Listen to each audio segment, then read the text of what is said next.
Hello ভাই, এই যে আমি আসতেছি, আমি রাস্তায় উঠছি, দেখেন না কি গরমের জন্য আমি এই মানে ক্লান্ত হয়ে গেছিলাম। কি ব্যাপার? হ্যাঁ হ্যাঁ, দেরি হবে না, 5 মিনিট আসতেছি আমি। ওই মিয়া, তোমার বাড়ি কোনে? হ্যালো, কি হয়েছে ভাই? স্পিড নিলে নিলে কার?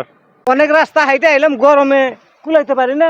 দোকানে যাম, দোকানে যাওয়ার সময় নাই। গরম গরম আমার গরম নাই, আপনি তো পরে কিনা খাইতে পারবেন। আমি পরে কিনে খাবো। হ্যাঁ। হে, তোমার এই ভাব কে? তোমার তো দেখাতে ভদ্র মতো পোলাপান, আমি এত অভদ্র ভাবে কে? দেখেন যে ভাই, আমি এখানে গরমে একটা স্পিড নিয়ে খাবার জন্য এক ঢোক খাইছি, এই স্পিড দেখেন না হাতে নাকি কি বেদ বেদ আমার স্পিরিট এই লোক নিছে। ব্যাপারটা এরকম এত নোংরা খায়, তাতে কি হয়েছে? তাতে কি হয়েছে মানে? এই 7 আপ মাইসে খায় না। খায়, কিনে খেতে পারো না? টাকা দিয়ে কিনে খান। টাকাটা কিনা খাবো আমি, তো আমার তো দোকানে তো যাইতে হবে। জানেন আপনি, দোকানে যাবো কখন? খাবো জানি না। আমার গরমে তো আমার জান আছে না। এ তোমার সরম মনে লজ্জাও নাই? আর গরম ধরে, তাই না?